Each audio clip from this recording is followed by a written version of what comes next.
গল্পকথন by Kallol চ্যানেলে আপনারা শুনছেন হুমায়ুন আহমেদের মিসির আলী সিরিজের উপন্যাস বাঘবন্দি মিসির আলী, আজ দ্বিতীয় পর্ব।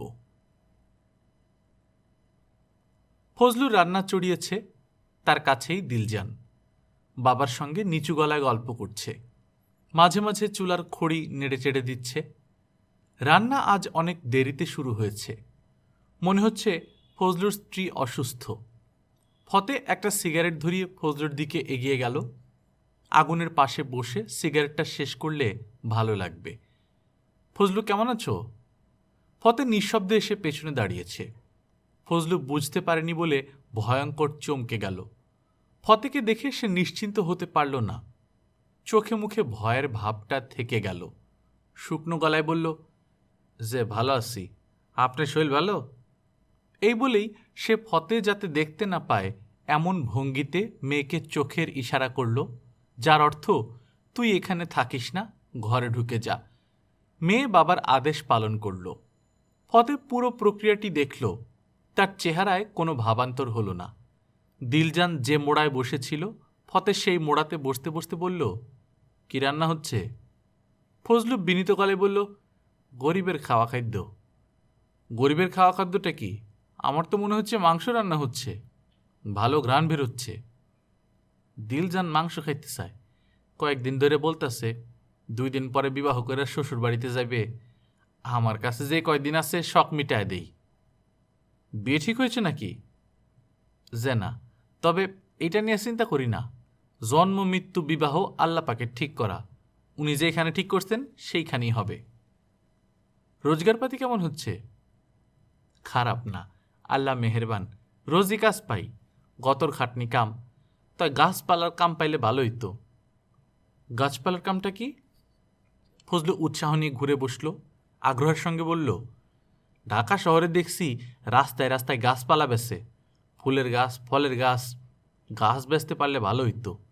গাছপালা আমার হাতে খুব হয়। ফতের সিগারেট শেষ হয়ে গেছে। সে সিগারেটের টুকরোটা দূরে ফেলে আরেকটা ধরাতে ধরাতে বলল, নার্সারির কাজ খারাপ না, কোনো ফুটপাত দখল করে বসে পড়লেই হলো। তবে ব্যবসাটা কিভাবে হয় জানতে হবে, গাছপালা জোগাড় করতে হবে। আমি এক নার্সারির মালিককে চিনি, তার সঙ্গে আলাপ করে দেখতে পারি। ফজলুর চোখ চকচক করছে, মনে হচ্ছে সে চোখের সামনে দেখছে অসংখ্য গাছপালা সাজিয়ে সে বসে আছে। শহরের লোকজন বড় বড় গাড়ি নিয়ে আসছে, চকচকে নোট বের করে গাছ নিয়ে চলে যাচ্ছে। ফতে বলল, সিগারেট খাবে? ফজলু আনন্দের সঙ্গে বলল, দেন একটা টান দিই। ফতে সিগারেট দিল।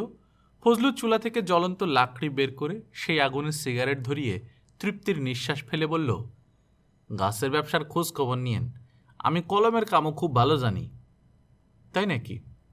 জি, আমরার গ্রামের যত তিতকুট বড়ই গাছ আছে, কলম দিয়ে সব বড়ই মিষ্টি বানাই দিছি। আমরার গ্রামে আমার কি ডাকতো জানেন ভাইজান? আমারে ডাকতো গাছের ডাক্তার। তোমার গ্রামের নাম কি? শুভপুর। বড়ই সৌন্দর্য জায়গা, কপালে নাই বললে থাকতে পারলাম না। ফতে উঠে পড়ল। রাত 12টার আগে তাকে বাড়িতে পৌঁছতে হবে। রাত 12টার সময় মূল গেট বন্ধ হয়ে যায়। দারোয়ান গেটে তালা লাগিয়ে গেটের পাশে বেঞ্চিতে বসে ঘুমাবার আয়োজন করে। তার উপর নির্দেশ আছে 12টার সময় গেট বন্ধ হয়ে যাবে। তখন গেট খুলতে হলে মালিকের অনুমতি লাগবে। গেট খোলার সময় তিনি উপস্থিত থাকবেন। ফতের বেলায় হয়তো এটা হবে না। দারোয়ানের সঙ্গে ভালোই খাতির আছে, তারপরেও রিস্ক নেবার কি দরকার? মামা যদি জেগে থাকে, গেট খোলার শব্দে অবশ্যই বারান্দায় এসে দাঁড়াবে। চিলের মতো গলায় বলবে, কে আসলো?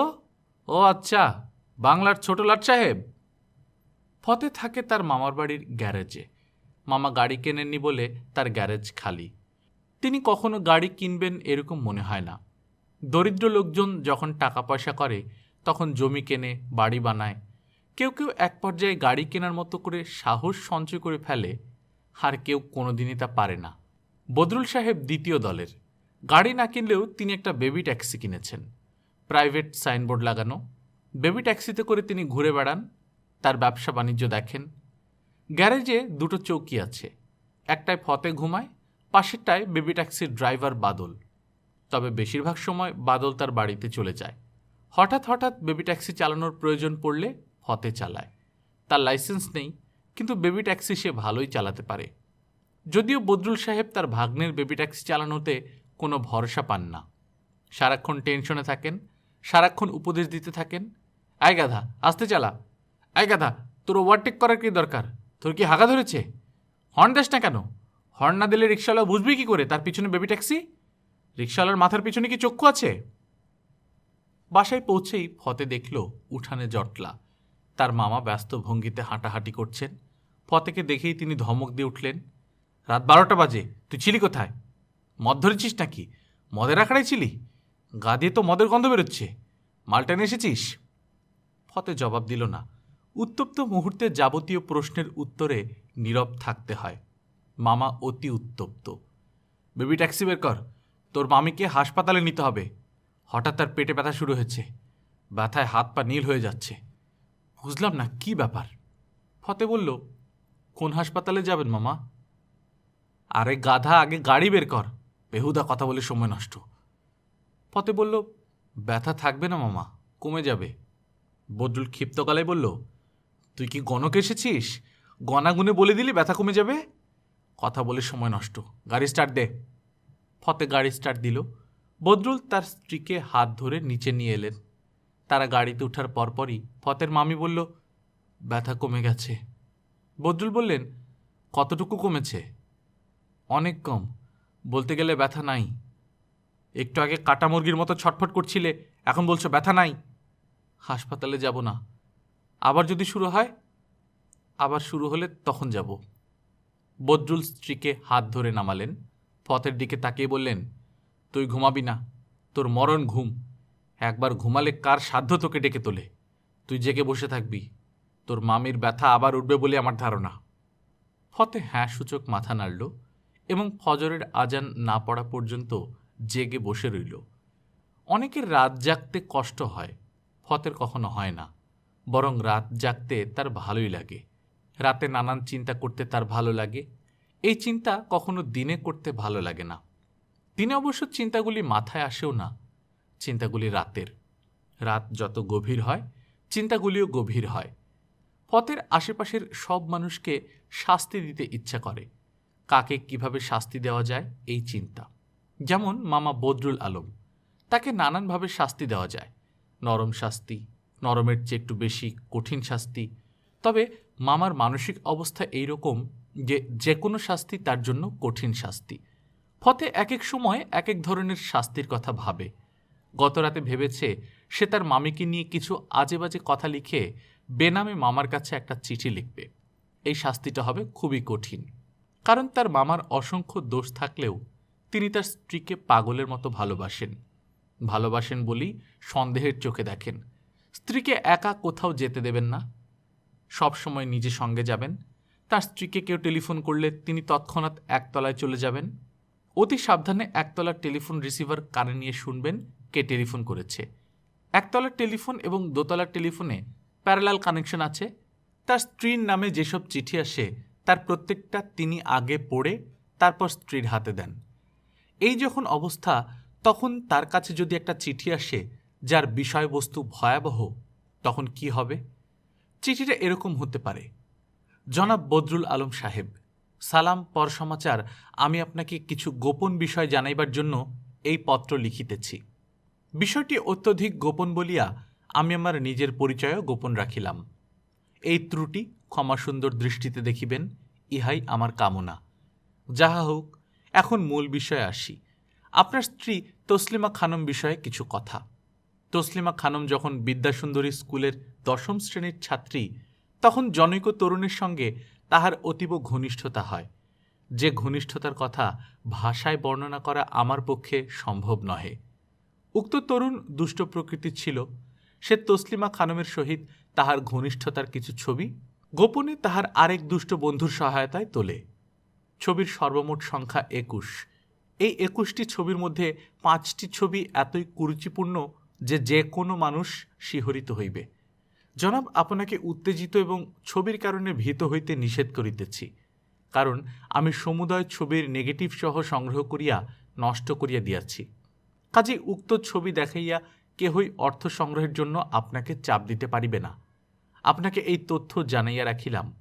এখন কেহ যদি ব্ল্যাকমেইলের মাধ্যমে ছবির কথা বলিয়া আপনার নিকট হইতে অর্থ গ্রহণের চেষ্টা করে, আপনি ইহাকে মোটেই আমল দিবেন না। হয়তো আপনার মনে প্রশ্ন জাগিতেছে, আমি এই কাজটি কেন করিলাম? আমি কাজটি করিলাম কারণ আমার কাছে মনে হইয়াছে ইহা একটি সৎকর্ম। ইহকালে আমি সৎকর্মের কোনো প্রতিদান আশা করি না, কিন্তু পরকালে আমি এই সৎকর্মের প্রতিদান অবশ্যই পাইব। এখন জনাব, আপনার নিকট আমার একটি আবদার। আমি আপনার মঙ্গলের জন্য একটি কঠিন কর্ম করিয়াছি। আশা করি আপনি আমার আবদার রক্ষা করিবেন। আবদারটি হইল, এই বিষয়ে আপনি আপনার স্ত্রীর সঙ্গে কোনো আলোচনা করিবেন না। উঠতি বয়সে তিনি একটি ভুল করিয়াছিলেন, সেই ভুল ক্ষমা করিবেন।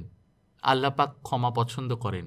আরজ ইতি, আপনার শুভাকাঙ্ক্ষী জনৈক নাদান। এই এক চিঠিতেই 14টা বেজে যাবার কথা। শাস্তির শুরু।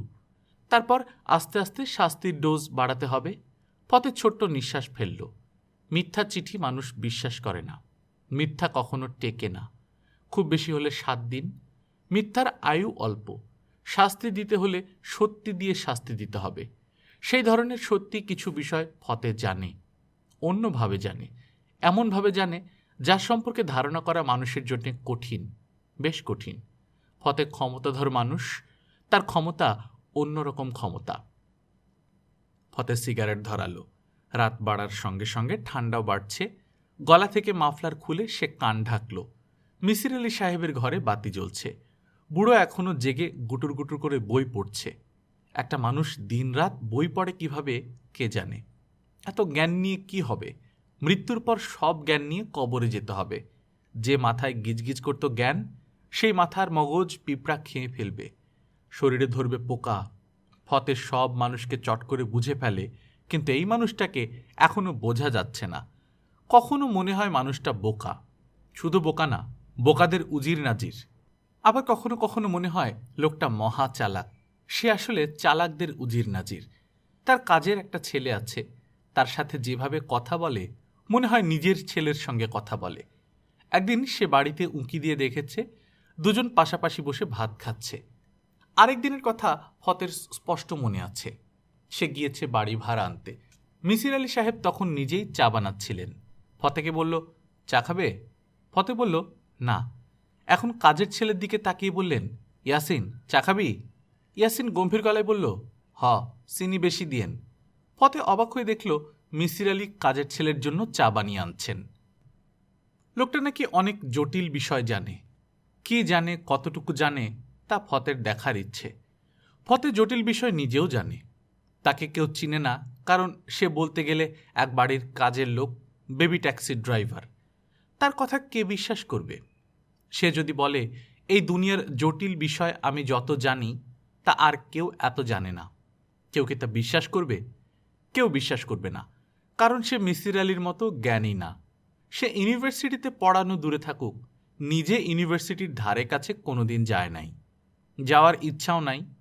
সে যা শিখেছে নিজে নিজে শিখেছে। সবার ওস্তাদ থাকে, তার কোনো ওস্তাদ নেই। ফতের ইচ্ছা করে মিসির আলিকেও শাস্তি দিতে। জ্ঞানী লোকের জন্য জ্ঞানী শাস্তি, মনে কষ্ট দেওয়া শাস্তি। এই লোকটা কিসে কষ্ট পাবে তা আগে বের করতে হবে। মানুষ হলো মাছ ধরা জালের মতো।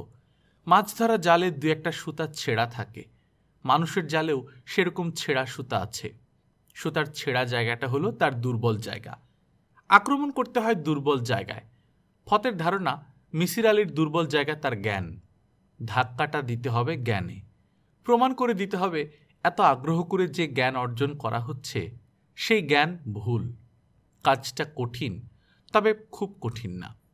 ফজলু মিয়াকেও শাস্তি দিতে হবে। আজ সে চোখের ইশারায় তার মেয়েকে সরে যেতে বলল, যেন ফতে কোনো দুষ্ট লোক, দুষ্ট লোকের হাত থেকে মেয়েকে রক্ষা করার চেষ্টা। ফজলু ঠিকই ভেবেছে ফতে মিয়া দুষ্ট লোক, কিন্তু কীরকম দুষ্ট লোক তা সে জানে না, জানার কথাও না। ফতে নিজেই জানে না, সে কিভাবে জানবে? ফজলু ভেবেছে ফতে তার চোখের ইশারা দেখতে পায়নি। ফতে ঠিকই দেখেছে, কাজেই ফজলু মিয়াও শাস্তি পাবে। তার শাস্তি আবার হবে অন্য রকম। শাস্তি হলো জামার মতো। সাইজ হিসেবে জামা বানাতে হয়। কাঁধের পুট ঠিক থাকতে হয়, হাতার মুহুরি ঠিক থাকতে হয়, কলার ঠিক থাকতে হয়। যে কোনো শাস্তি হতে হয় মাপ মতো। ফতে সিগারেট ধরালো। শীত আরও বেড়েছে, কুয়াশা বাড়ছে। কুয়াশায় মাথার মাফলার ভিজে যাচ্ছে। তার জেগে বসে থাকার কথা, সে নিজের ঘরে জেগে বসে থাকতে পারে। তা না করে সে আগের জায়গাতেই বসে রইল। সে হালকাভাবে শীষ দিচ্ছে এবং পা নাচাচ্ছে। তাকে আনন্দিত মনে হচ্ছে। লুনা কাঁদতে শুরু করেছে, কেঁদেই যাচ্ছে, কেঁদেই যাচ্ছে। কিছুক্ষণের মধ্যেই ফতের ডাক পড়বে। ফতে অপেক্ষা করতে লাগলো।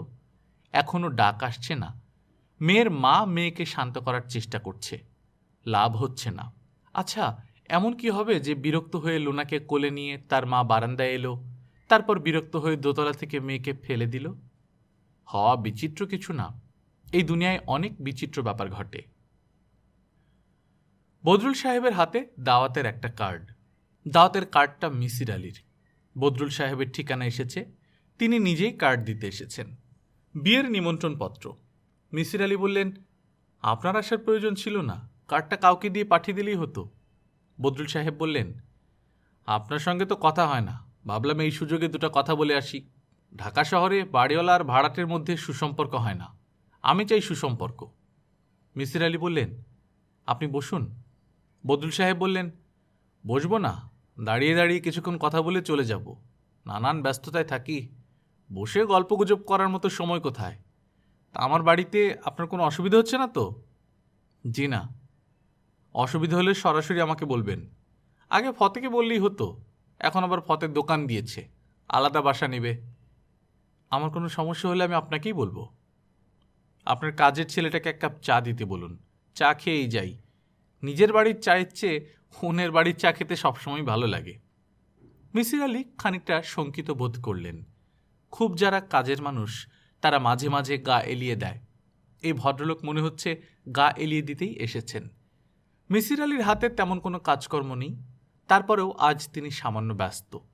ঢাকা মেডিকেল অ্যাসোসিয়েশনের একটা সেমিনার যাবেন ঠিক করেছেন। সব কিছু থেকে তিনি নিজেকে গুটিয়ে নিচ্ছেন, এই কাজটা ঠিক হচ্ছে না। বদরুল সাহেব চেয়ারে বসতে বসতে বললেন, আপনি কি করেন এটাই এখনও জানলাম না। আপনি করেন কি? মিসির আলী বললেন, কিছু করি না। রিটায়ার করেছেন তাই তো? রিটায়ারও করিনি, মাস্টারই করতাম, চাকরি চলে গিয়েছিল। বলেন কি, আপনার চলে কিভাবে? কয়েকটা বই লিখেছিলাম, সেখান থেকে রয়্যালটি পাই, এতে কষ্ট টষ্ট করে চলে যায়। বই বিক্রি বন্ধ হয়ে গেলে কি করবেন? তখন খুব সমস্যায় পড়ব। ফতের কাছে শুনলাম বিয়েও করেননি। ঠিকই শুনেছেন, এতে একদিক থেকে সুবিধা হয়েছে, টাকা পয়সার সাপ্লাই বন্ধ হয়ে গেলে রাস্তায় নেমে পড়ব। একা মানুষের জন্য বিরাট শহরে বাসস্থান ছাড়া বাস করা তেমন কঠিন না। বদরুল সাহেব বিস্মিত গলায় বললেন, রাতে ঘুমাবেন কোথায়, বাথরুম করবেন কোথায়? মিসির আলী হাসি মুখে বললেন, একটা ব্যবস্থা হয়ে যাবে। বদরুল সাহেব উঠে দাঁড়ালেন, ইতস্তত করে বললেন, বাড়ি ছাড়ার আগে আমাকে 1 মাসের নোটিশ দিতে হবে। মিসির আলী বললেন, নোটিশ অবশ্যই দেব। আপনি চা না খেয়ে উঠে যাচ্ছেন। চা খাবো না। মিসির আলীর মনে হলো এই ভদ্রলোক তার ব্যাপারে আগ্রহ হারিয়ে ফেলেছেন। তিনি মিসির আলীকে এখন আর ভাড়াটে হিসেবে দেখছেন না, একজন ছিন্নমূল মানুষ হিসেবে দেখছেন। ছিন্নমূল মানুষের সঙ্গে কোনো বাড়িওয়ালা গল্পগুজব করে সময় নষ্ট করবে না। মিসির আলীর মনে হলো তিনি শিগগিরই বাড়ি ছাড়ার নোটিশও পাবেন। যে ভাড়াটের টাকা পয়সার সাপ্লাই ঠিক নেই তাকে কোনো বাড়িওয়ালা রাখবে না। বদরুল সাহেব চলে যাওয়ায় মিসির আলীর জন্য খানিকটা সুবিধা হলো। সেমিনারে যাওয়া যাবে। শুধু সেমিনার না, তিনি ঠিক করলেন বিয়ের যে নিমন্ত্রণটা পেয়েছেন সেখানেও যাবেন। প্লেট ভর্তি করে পোলাও নেবেন, হাতাহাতি করে রেজালা নেবেন। 1 গ্লাস বোরহানি থাকা সত্ত্বেও আরও 1 গ্লাস নিতে গিয়ে তাড়াহুড়ো করে গ্লাস ফেলে পাশের জনের জামা কাপড় ভিজিয়ে ফেলবেন। নগরে বাস করতে হলে নাগরিক মানুষ হতে হয়। মিসির আলী ঠিক করলেন তিনি পুরোপুরি নাগরিক মানুষ হবার একটা চেষ্টা চালাবেন। সেমিনারের বিষয়বস্তু বয়সন্ধিকালীন মানসিক জটিলতা। গেস্ট স্পিকার অধ্যাপক স্টাইনার এসেছেন আমেরিকা থেকে, ইয়েল বিশ্ববিদ্যালয়ের মনোবিদ্যার অধ্যাপক। তিনি সস্ত্রীক 10 দিনের জন্য এসেছেন। বাংলাদেশে 1 দিন থেকে চলে যাবেন নেপালের পোখরায়। 2 দিন ছুটি কাটিয়ে যাবেন নয়াদিল্লি। নয়াদিল্লির আরেকটি সেমিনার শেষ করে ইজিপ্ট হয়ে দেশে ফিরবেন। প্রফেসর স্টাইনারের মূল স্পন্সর দিল্লির মেডিকেল অ্যাসোসিয়েশন। বাংলাদেশ ফাঁকতালে ঢুকে পড়েছে। যেহেতু নেপাল যাবার পথে বাংলাদেশের ঢাকায় 1 দিনের জন্য ট্রানজিট নিতেই হবে, কাজেই তাকে ধরা হলো একটা দিন বাংলাদেশকে দিতে হবে। সেমিনারের গেস্ট স্পিকার হবার বিনীত অনুরোধ। তাকে সামান্য সম্মানী দেওয়া হবে। ঢাকায় এক রাত তাকে রাখা হবে 5 স্টার হোটেলে। বিদেশি বিশেষজ্ঞরা এই জাতীয় প্রস্তাবে সহজেই রাজি হয়ে যান। প্রফেসর স্টাইনারও সানন্দে রাজি হলেন। আরেকটা দেশ দেখা হলে মন্দ কি? প্রফেসর রাজি হওয়া মাত্রই ঢাকা মেডিকেল অ্যাসোসিয়েশনের কর্তা ব্যক্তিরা ছোটাছুটি শুরু করলেন। বিদেশি বিশেষজ্ঞ এলেই হবে না, প্রধানমন্ত্রীকে আনতে হবে। প্রধানমন্ত্রী মানেই পাবলিসিটি। টিভিতে বিরাট কাভারেজ। প্রধানমন্ত্রীর আগমনের কারণে মেডিকেল অ্যাসোসিয়েশনের কর্তা ব্যক্তিদের ক্ষমতার কেন্দ্রবিন্দুতে ঘোরাঘুরির বাড়তি সুযোগ। মোটামুটি নিরুত্তাপ ডাক্তারদের জীবনে কিছু উত্তাপ। সেমিনার উপলক্ষে খাওয়া দাওয়া। যেহেতু বিদেশি বিশেষজ্ঞ গেস্ট আসছেন, তার সম্মানে রাতে একটা এক্সক্লুসিভ ককটেল পার্টি। প্রধান বিষয় প্রধানমন্ত্রীর আগমন। মানের ক্রম অনুসারে সেমিনারের খাওয়া দাওয়া, বিদেশি বিশেষজ্ঞকে নিয়ে শহর পর্যটন। সেমিনারটা ফাও। প্রায় 1 সপ্তাহ কর্মকর্তারা ছোটাছুটি করলেন। তারা পুরোপুরি হতাশ হয়ে গেলেন যখন জানা গেল প্রধানমন্ত্রী থাকবেন না, তিনি বিদেশে যাচ্ছেন। এই তারিখে প্রেসিডেন্টকেও পাওয়া যায় কিনা সেই চেষ্টা চলতে থাকলো। 4টা কমিটি করা হলো। একটা হলো এন্টারটেইনমেন্ট কমিটি। এই কমিটি সন্ধ্যাবেলায় একটি সাংস্কৃতিক অনুষ্ঠানের আয়োজন করবে। আরেকটি কমিটি হলো ফুড কমিটি। এই কমিটির দায়িত্ব সেমিনারের খাওয়া দাওয়ার ব্যবস্থা করা।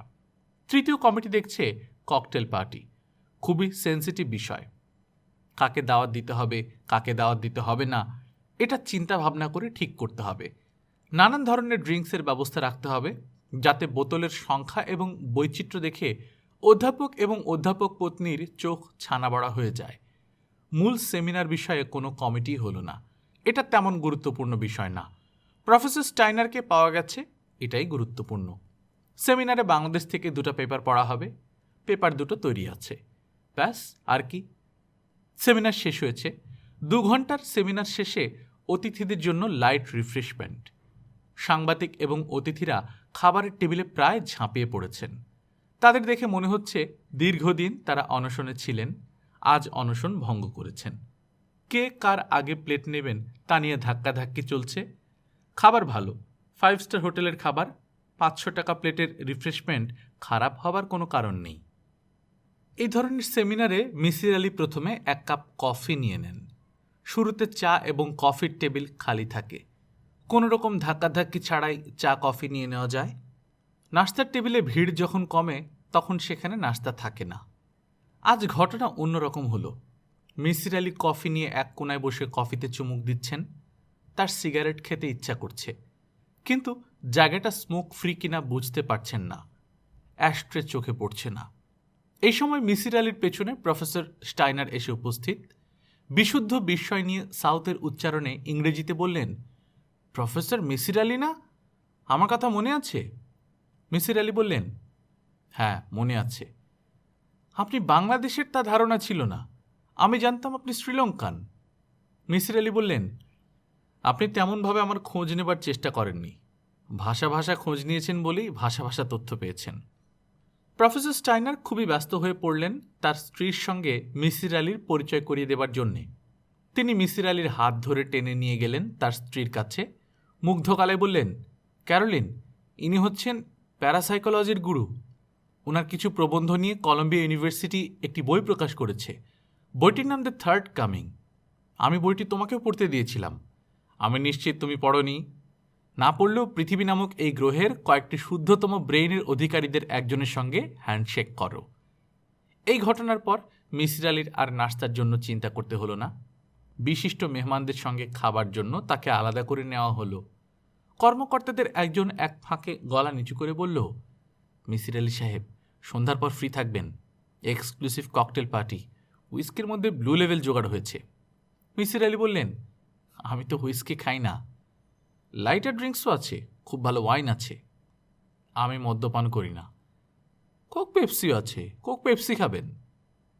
মিসির আলী সহজ গলায় বললেন, মদের আসলে কোক পেপসিওয়ালাদের না থাকাই ভালো। আপনার যে বই আছে তা তো জানতাম না। বইয়ের কপি আছে? একটা কপি আমাকে দেবেন তো। আমার কাছে কোনো কপি নেই, নিজের কপিও নেই। আচ্ছা ঠিক আছে, আমি বই জোগাড় করে নেব। আমার জন্য আমেরিকা থেকে বই আনা কোনো ব্যাপার না। আমার মেয়ের জামাই, আমেরিকায় থাকে। ইন্টারনেটে জানিয়ে দিলে নেক্সট উইকে বই এসে যাবে। আপনার জন্য কি 1 কপি আনাবো? না না, আমার জন্য কোনো কপি লাগবে না। মিসির আলি ভরপেট খাবার খেলেন, আরও 1 কাপ কফি খেলেন। প্রফেসর সাহেবের স্ত্রী কিশোরীদের মতো কিছু আহ্লাদি তার সঙ্গে করল। আমি কিন্তু এই বিখ্যাত মানুষের সঙ্গে ছবি তুলব এবং তার অটোগ্রাফ নেব। ছবি সেশন এবং অটোগ্রাফ সেশনের শেষ হলো। ফটোগ্রাফারদের ফ্ল্যাশ একের পর এক জ্বলতেই থাকলো। মিসির আলি তার মুখ হাসি হাসি করে রাখলেন। যে পূজার যে মন্ত্র, ফটো সেশন পূজার মন্ত্র হলো মুখ ভর্তি হাসি। মুখ হাসি হাসি করে রাখা যে এমন এক ক্লান্তিকর ব্যাপার তা তিনি জানতেন না। সেমিনার হলে মিসির আলি যতটা বিরক্ত হয়েছিলেন তার চেয়ে অনেক বেশি বিরক্ত হলেন সেমিনার পরবর্তী কর্মকাণ্ডে। হোটেল থেকে বের হয়ে তার বিরক্তি কেটে গেল। আকাশে মেঘ করেছে। কার্তিক মাসের ঘোলাটে পাতলা মেঘ না, আকাশের ঘন কালো মেঘ। মেঘ দেখেই মনে হচ্ছে বৃষ্টি নামবে। বর্ষাকালের বৃষ্টির এক ধরনের মজা, শীতকালের অপ্রত্যাশিত বৃষ্টির অন্য ধরনের মজা। বৃষ্টি দেখলে মানুষ উতলা হয় কেন? এরকম চিন্তা করতে করতে মিসির আলি হাঁটতে শুরু করলেন। বৃষ্টি দেখে মন উতলা হবার তেমন কোনো বাস্তব কারণ নেই। ব্যবস্থাটা প্রকৃতি করে রেখেছে। সমস্ত প্রাণীকুলের জিনে কিছু তথ্য দিয়েছে। এই তথ্য বলছে, আকাশ যখন মেঘে ঢেকে যায় তখন তোমরা উতলা হবে। শুধু প্রাণীকুল না, বৃক্ষকুলের জন্যেও এই তথ্য। এর কারণ কি? প্রকৃতি কি আমাদের বিশেষ কিছু বলতে চাচ্ছে যা আমরা ধরতে পারছি না? প্রকৃতি কি চায় বর্ষা বাদলায় আমরা বিশেষ কিছু ভাবি, অন্য ধরনের চিন্তা করি? বর্ষা বাদলার সঙ্গে সৃষ্টি সম্পর্কিত কিছু কি জড়িয়ে আছে? প্রকৃতি মানুষকে সরাসরি কিছু বলে না, সে কথা বলে ইঙ্গিতে। সেই ইঙ্গিত বোঝাও কঠিন। বাসায় ফিরে মিসির আলি স্বস্তি পেলেন। ইয়াসিন চলে এসেছে, বাসায় তালা খুলে ঢুকে পড়েছে। তালা খোলার ব্যাপারে এই ছেলেটির দক্ষতা ভালো। মিসির আলি সদর দরজার জন্য 300 টাকা খরচ করে একটা আমেরিকান তালা লাগিয়েছিলেন। তালার প্যাকেটে লেখা ছিল বার্গলার প্রুফ লক। সেই কঠিন তালা 11-12 বছরের একটা ছেলে মাথার ক্লিপ দিয়ে খুঁচিয়ে কিভাবে খুলে ফেলে সেটা একটা রহস্য, একই সঙ্গে চিন্তারও বিষয়। ইয়াসিন যখন কাজ করে মন লাগিয়ে কাজ করে এবং অত্যন্ত দ্রুত কাজ করে। ঘর ঝাঁট দেওয়া হয়েছে, পানি দিয়ে মোছা হয়েছে, বিছানার চাদর বদলে নতুন চাদর টান টান করে বিছানো হয়েছে, দেয়াল ঘড়িতে ব্যাটারি লাগানো হয়েছে এবং ঘড়ি চলছে, ঠিক টাইম দিচ্ছে। ইয়াসিন যেহেতু ঘড়ির টাইম দেখতে পারে না, কাজেই ধরে নেওয়া যায় ঘড়ি নিয়ে দোকানে গিয়ে ব্যাটারি লাগিয়ে এনেছে। মিসির আলি সাহেবের পড়ার টেবিলও গোছানো। টেবিলের উপর চকচকে 500 টাকার একটা নোট, কলম দিয়ে চাপা দেওয়া। গত সপ্তাহে এই টেবিল থেকেই 500 টাকার একটা নোট হারিয়েছে। সেই নোটও কলম দিয়ে চাপা দেওয়া ছিল। তিনি যখন ইয়াসিনকে জিজ্ঞেস করলেন, একটা 500 টাকার নোট রেখেছিলাম, নোটটা কোথায় রে? ইয়াসিন বলল, জানি না। তুই নিয়েছিস নাকি? না। ভালো করে মনে করে দেখ তো, নোটটা নিয়ে মনের ভুলে পকেটে রেখেছিস কিনা। ইয়াসিন আবারও বলল, না। তারপর থমথমে মুখে রান্নাঘরে ঢুকে গেল। মিসির আলির সামান্য মন খারাপ হলো। ছেলেটাকে চুরি করা শিখছে। তিনি এই বিষয়ে ইয়াসিনকে কিছু বলেননি। ভেবেছিলেন সময় সুযোগ মতো নানান ব্যাখ্যা দিয়ে চুরি যে গুরুতর অপরাধের একটি তা বুঝিয়ে দেবেন। সেই প্রক্রিয়ার ভেতর দিয়ে আর যাওয়া হয়নি। তারপর ঘটনাটা ভুলেই গেছেন। আজ টেবিলে 500 টাকার একটা নোট পড়ে থাকতে দেখে মনে পড়ল। তিনি ইয়াসিনকে ডাকলেন, শান্ত গলায় বললেন, টেবিলের উপর 500 টাকার নোট কে রেখেছে? তুই? ইয়াসিন হ্যাঁ না কিছুই বলল না। মিসির আলি বললেন, যে নোটটা হারিয়েছিল এটা কিন্তু সেই নোট না, হারানোর নোটটা ছিল ময়লা, এই নোটটা চকচক করছে। ইয়াসিন তারপরও মাথা নিচু করে দাঁড়িয়ে রইল। তুই এখন করছিস কি? রান্ধি। কি রাঁধিস? হুকনা মরিচের ভর্তা, ডাল আর ডিমের সালুন। রান্না শেষ করার পর আমার কাছে আসবি, 500 টাকার নোটের বিষয়ে কিছু কথা বলবো। আমাকে ভয় পাবার কিছু নেই, আমি কখনো কাউকে শাস্তি দিই না। তুই কি আমাকে ভয় পাস? না। ইয়াসিন রান্নাঘরের দিকে চলে যাচ্ছে। আসন্ন বিচার সভা নিয়ে তাকে তেমন চিন্তিত মনে হচ্ছে না। তার পেট থেকে কোনো কথা বের করা যাবে এটাও মিসির আলির মনে হচ্ছে না। মানুষ দুশ্রেণীর। এক শ্রেণীর মানুষ কিছুতেই ভাঙবে না, তবে মচকাবে। আরেক শ্রেণীর মানুষের চরিত্রে মচকানোর ব্যাপারটি নেই। সে ভেঙে 2 টুকরো হবে, কিন্তু কিছুতেই মচকাবে না। ইয়াসিন দ্বিতীয় শ্রেণীর। 500 টাকার নতুন নোট প্রসঙ্গে তার মুখ থেকে একটি বাক্য বের করা যাবে না। সে পাথরের মতো মুখ করে মেজের দিকে তাকিয়ে থাকবে। বিড়াল যেমন গড়গড় শব্দ করে, মাঝে মাঝে এই ধরনের শব্দ করবে। বিজ্ঞান দ্রুত এগুচ্ছে। এমন যন্ত্র হয়তো খুব শিগগিরই বের হয়ে যাবে, যার সামনে কাউকে বসালে তার মাথায় কি আছে সব পর্দায় পরিষ্কার দেখা যাবে। মস্তিষ্কে জমা স্মৃতি ভিডিওর মতো পর্দায় চলে আসবে। কোনো অপরাধী বলতে পারবে না এই অপরাধ সে করেনি। মস্তিষ্ক থেকে স্মৃতি বের করে পর্দায় নিয়ে আসা খুব কঠিন কোনো প্রযুক্তি বলে মিসির আলির মনে হয় না। আগামী 20-25 বছরেই গুরুত্বপূর্ণ এই ব্যাপারটা ঘটে যাবে।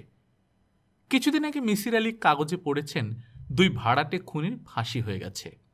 যারা তাকে ভাড়া করেছে তাদের কিছু হয়নি, তারা বেকসুর খালাস পেয়েছে, কারণ প্রমাণ নেই। নতুন পৃথিবীতে প্রমাণের জন্য মাথা ঘামাতে হবে না। আদালতের নির্দেশে মাথা থেকে স্মৃতির টেপ সরাসরি নিয়ে নেওয়া হবে। নতুন পৃথিবীতে নির্দোষ মানুষ কখনো শাস্তি পাবে না। মিসির আলি বারান্দায় দাঁড়িয়ে আকাশের দিকে তাকালেন। মেঘ আরও ঘন হয়েছে। শীতের ধূলিধূসরিত শুকনো শহর ত্রিশীতের মতো তাকিয়ে আছে আকাশের দিকে। এখন যদি কোনো কারণে বৃষ্টি না হয় তাহলে কষ্টের ব্যাপার হবে। সার্গো, মিসির আলি চমকে উঠলেন। দরজা ধরে ইয়াসিন দাঁড়িয়ে আছে। তার মুখে দুশ্চিন্তার লেশমাত্র নেই, বরং মুখ হাসি হাসি। কি ব্যাপার ইয়াসিন? একটা মেয়ে ছেলে আসছে, আপনি রেসায়। মিসির আলি বসার ঘরে চলে এলেন। খুবই আধুনিক সাজ পোশাকের একজন তরুণী, গায়ে বোরকা জাতীয় কালো পোশাক, যা ঠিক বোরকাও নয়। মাথায় স্কার্ফ বাঁধা। স্কার্ফের উজ্জ্বল রং। সাধারণত মরুভূমির মেয়েরা এমন উজ্জ্বল রং ব্যবহার করে। মেয়েটি রূপবতী। তাকে দেখেই মিসির আলির মনে যে উপমা এলো তা হলো জ্বলন্ত মোমবাতি। মিসির আলি মেয়েটিকে চিনতে পারলেন না। মেয়েটি মিসির আলিকে দেখেই চট করে উঠে দাঁড়ালো এবং তিনি কিছু বুঝতে পারার আগেই তাকে এসে সালাম করে ফেলল। স্যার, আমাকে চিনতে পারছেন? না। ভালো করে আমার দিকে তাকান। ভালো করে না তাকালে আপনি আমাকে চিনবেন কি করে? আপনি তো কখনো কোনো মেয়ের দিকে ভালো করে তাকানই না। মিসির আলি ভালো করে তাকালেন। লাভ হলো না। তিনি তখনও চিনতে পারছেন না। মেয়েটি বলল, আমার নাম প্রতিমা, হিন্দু নাম, কিন্তু আমি মুসলমান মেয়ে। এখন চিনতে পেরেছেন? না। মাথায় স্কার্ফ আছে বলে আপনি হয়তো চিনতে পারছেন না। আপনার সঙ্গে যতবার দেখা হয়েছে কখনোই মাথায় স্কার্ফ ছিল না। মাথা ভর্তি চুল। এখন স্কার্ফ থাকায় হয়তো অচেনা লাগছে। মেয়েটি মাথার স্কার্ফ খুলে মাথায় ঝাঁকুনি দিল। সঙ্গে সঙ্গে মাথার চুল চারদিকে ছড়িয়ে পড়ল। মিসির আলি মুগ্ধ চোখে তাকিয়ে রইলেন। এমন রূপবতী একজনকে দেখতে পাওয়াও ভাগ্যের ব্যাপার। স্যার, আমাকে কি এখন চিনতে পারছেন? হ্যাঁ। কেন আমার নাম প্রতিমা এটা মনে পড়েছে? হ্যাঁ, মনে পড়েছে। তোমার মা এক দুপুরবেলায় গান শুনছিলেন, প্রতিমা নামের একজন গায়িকার গান। একটা গান লিখো আমার জন্য। এই গান শুনতে শুনতে তোমার মা আবেগে দ্রবীভূত হলেন। তার চোখে পানি এসে গেল। তার কিছুক্ষণ পর তোমার মার ব্যথা শুরু হলো। তাকে হাসপাতালে নিয়ে যাওয়া হলো। 8 ঘন্টা পর তোমার জন্ম হলো। এই 8 ঘন্টা তীব্র ব্যথার মধ্যে তোমার মায়ের মাথায় একটা গান লিখো আমার জন্য ঘুরতে লাগলো। যখন তিনি শুনলেন তার মেয়ে হয়েছে, গায়িকার নামে মেয়ের নাম রাখলেন প্রতিমা। এই তো, আপনার সব কিছু মনে পড়েছে। আপনার জন্য আমি নেপাল থেকে একটা চাদর এনেছিলাম। চাদরটা আপনি ব্যবহার করছেন দেখে ভালো লাগছে। স্যার, এখন বলুন আমি কবে থেকে কাজ শুরু করব? মিসির আলি থমকে গেলেন। তিনি যে যন্ত্রণার কথা ভুলে গিয়েছিলেন সেই যন্ত্রণা আবার শুরু হয়েছে। প্রতিমা বলল, আপনি পালিয়ে পালিয়ে বেড়াচ্ছিলেন। ভেবেছিলেন আপনার ঠিকানাটা আমি খুঁজে বার করতে পারবো না। দেখলেন কিভাবে খুঁজে বের করেছি? দেখলাম। প্রতিমা বসতে বসতে বলল, স্যার, আপনি আমাকে ভয় পান কেন? আমাকে ভয় পাবার কিছু নেই। আমি আপনাকে নিয়ে একটা বই লিখব। আপনার জীবনের বিচিত্র সব ঘটনার নোট নেব। ব্যাস, ফুরিয়ে গেল। মিসির আলি কিছু বললেন না, চুপ করে রইলেন। প্রতিমা নামের এই মেয়েটি ভয়াবহ একটা সমস্যা নিয়ে তার কাছে এসেছিল। তিনি সেই সমস্যার দ্রুত সমাধান করেছিলেন। তারপরে মেয়েটির মাথায় ঢুকে গেছে মিসির আলি তার জীবনে যত সমস্যার সমাধান করেছেন সেগুলি সে লিখে ফেলবে। প্রতিমা হাসতে হাসতে বলল, স্যার, আপনি এমন হতাশ চোখে তাকাচ্ছেন কেন? আমি বাঘভাল্লুক কিছু না। আমি খুবই সাধারণ একটা মেয়ে। সাধারণ হলেও আমি ভালো মেয়ে। আমি নানানভাবে আপনাকে সাহায্য করব।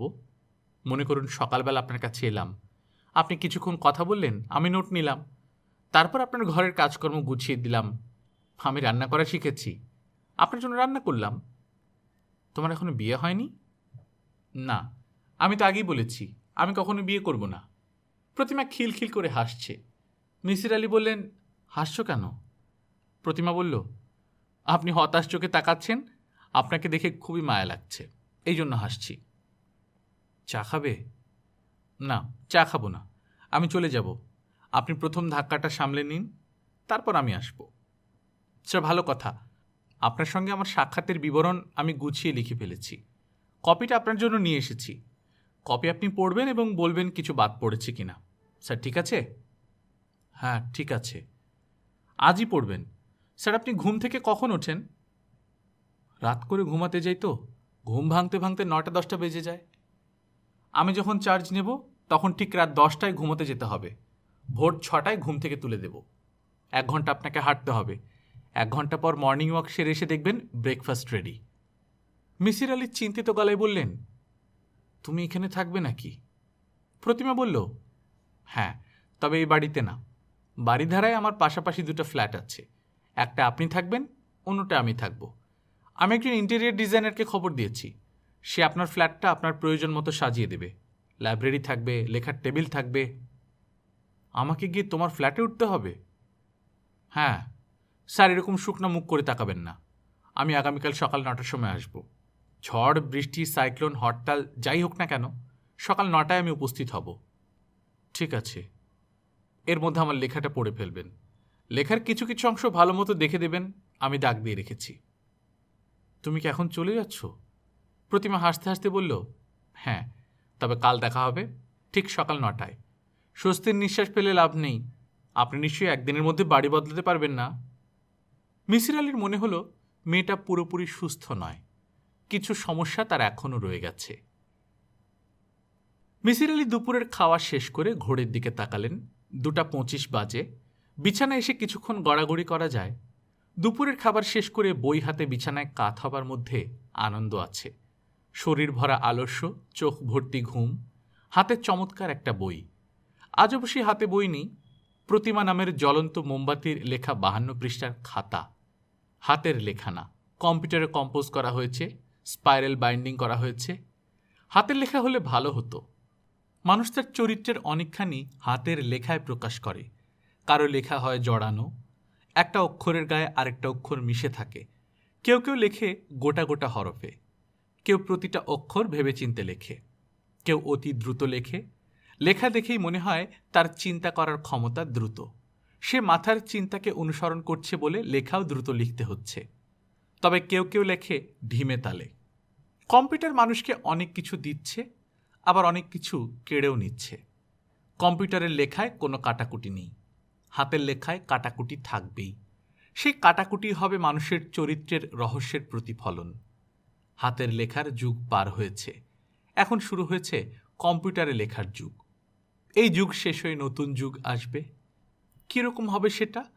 মানুষ চিন্তা করছে আর সেই চিন্তা লেখা হয়ে বের হয়ে আসবে। সেরকম কিছু হলে মন্দ হয় না। তাহলে সেই যুগ হবে হাতের লেখার যুগের কাছাকাছি, কারণ চিন্তার মধ্যেও কাটাকুটি থাকবে। প্রতিমার লেখার উপর মিসির আলির চোখ বুলাতে শুরু করলেন। তার কাছে মনে হচ্ছে তিনি কোনো গল্পের বই পড়ছেন। মেয়েটা সেরকম ভঙ্গিতেই লেখার চেষ্টা করছে। লেখার ভঙ্গিটা জার্নালিস্টিক হলে ভালো হতো। প্রতিমা লিখছে, আমার নাম প্রতিমা। এটা কিন্তু কাগজপত্রের নাম না। কাগজপত্রে আমার নাম আফরোজা। যেহেতু আমার মা খুব শখ করে প্রতিমা নাম রেখেছিলেন এবং আমার বয়স 1 বছর পার হবার আগেই মা মারা গেছেন, সে কারণে মার প্রতি মমতাবশত সবাই আমাকে ডাকা শুরু করল প্রতিমা। মুখে মুখে ডাকনাম এক ব্যাপার, কাগজপত্রে নাম থাকা অন্য ব্যাপার। আকিকা করে আমার মুসলমানি নাম রাখা হলো, তবে সেই নামে কেউ ডাকত না, শুধু বাবা মাঝে মধ্যে ডাকতেন। আমি তখন জবাব দিতাম না। আমার বাবা আমাকে অতি আদরে মানুষ করতে লাগলেন। তিনি আদর্শ পত্নী প্রেমিকদের মতো দ্বিতীয় বিয়ে করেননি। বাড়িতে মাতৃস্থানীয় কেউ না থাকলে তার কন্যার অযত্ন হবে ভেবে সার্বক্ষণিক একজন নার্স রাখলেন তিনি। ছোটবেলায় এই নার্সকে আমি মা ডাকতাম। আমার বয়স যখন 5 বছর, তখন কি একটা কারণে যেন এই নার্স মহিলাকে বাড়ি থেকে তাড়িয়ে দেওয়া হয়। শৈশবের এই স্মৃতিটি আমার মনে আছে। এই মহিলা হাওমাও করে কাঁদছেন এবং বাবার পা জড়িয়ে ধরতে যাচ্ছেন। বাবা বলছেন, don't touch me, don't touch me. তোমাকে যে আমি কানে ধরে উঠবোস করাচ্ছি না, এই কারণেই তোমার সারা জীবন কৃতজ্ঞ থাকা উচিত। যেই মহিলাকে আমি মা বলে জানতাম, সেই মহিলার এমন হেনস্থা দেখে আমি খুবই অবাক হয়ে গেলাম। ভয়ে আমার হাত পা কাঁপতে লাগলো। আমাকে অন্য ঘরে নিয়ে যাওয়া হলো। নার্স মাকে আমি এরপরে আর কোনোদিন দেখিনি। বাড়িতে এই মহিলার কোনো ছবি ছিল না বলে কিছুদিনের মধ্যে আমি তার চেহারাও ভুলে গেলাম। শুধু মনে আছে শ্যামলা একটি মেয়ে, যার মুখ গোলাকার এবং তিনি ঠোঁট গোল করে শীষ দিতে খুব পছন্দ করতেন। শৈশবের ভয়াবহ স্মৃতি এই একটাই। এই স্মৃতির ব্যাপারটা আমাকে সাইকিয়াট্রিস্টদের কাছে বারবার বলতে হয়েছে। বাবা আমাকে নিয়ে অনেক বড় বড় সাইকিয়াট্রিস্টদের কাছে গিয়েছেন। তাদের প্রথম প্রশ্নই হলো, শৈশবে কোনো দুঃখময় স্মৃতি আছে, পেইনফুল মেমোরি? গল্পকথন বাই কল্লোল চ্যানেলে আপনারা শুনছিলেন হুমায়ুন আহমেদের মিসির আলী সিরিজের উপন্যাস বাঘবন্দি মিসির আলী। আজ দ্বিতীয় পর্ব। আমরা নিয়মিত গল্প পাঠ করে শোনাচ্ছি। আপনারা যারা প্রথমবারের মতো শুনছেন, কাইন্ডলি সাবস্ক্রাইব করে নেবেন। গল্প পাঠ ভালো লাগলে বন্ধুদের সাথে শেয়ার করবেন। নিজে ভালো থাকবেন, আশপাশের লোকজনকে ভালো রাখবেন। টাটা।